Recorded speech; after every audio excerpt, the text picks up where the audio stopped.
Halo, selamat pagi semua. Kita akan menjelaskan tentang hukum internasional. Yuk, jadi apa sih hukum internasional itu? Hukum internasional adalah bagian hukum yang mengatur aktivitas entitas berskala internasional.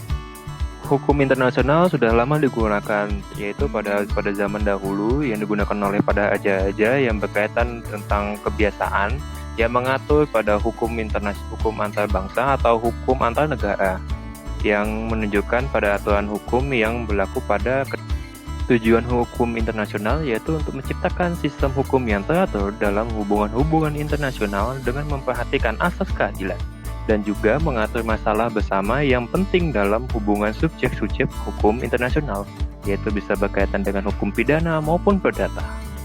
Selanjutnya, apa sih asas-asas dalam hukum internasional itu? Yuk kita simak kepada slide selanjutnya. Yang pertama adalah asas teritorial. Asas ini memberlakukan semua hukum pada negaranya yang melingkupi semua wilayah yang dimiliki oleh negara tersebut. Yang kedua adalah asas kebangsaan. Asas ini berlaku pada setiap warga negara dimanapun dia berada yang memiliki aturan dan hukum yang berlaku. Yang ketiga adalah asas kepentingan umum. Asas kepentingan ini berlaku pada setiap negara tanpa dibatasi oleh wilayah maupun dibatasi oleh bangsanya sendiri. Selanjutnya adalah klasifikasi macam-macam hukum internasional. Jadi hukum internasional itu terbagi dari 3, yaitu hukum internasional umum, regional, dan khusus. Hukum internasional terbagi 2 hal, yaitu hukum perdata internasional dan hukum publik internasional. Yang terakhir kita akan membahas mengenai subjek dalam hukum internasional. Subjek pertama yaitu adalah negara. Dalam negara kita harus memiliki 3 hal, yaitu penduduk yang tetap, wilayah, dan pemerintahan untuk bisa mengikuti hukum internasional. Kedua adalah individu.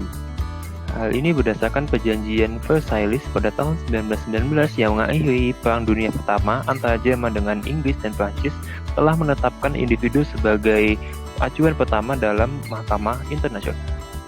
Perbuatan individu yang dapat dituntut oleh mahkamah internasional antara lain mengobarkan perang, pelanggaran HAM berat, atau pelanggaran hukum perang. Sumber hukum internasional terbagi 2, yaitu hukum material dan hukum formal. Terima kasih sudah mengikuti pelajaran pada hari ini. Jika ada pertanyaan bisa kirim lewat email saya yang ada di bawah slide ini. Sampai jumpa.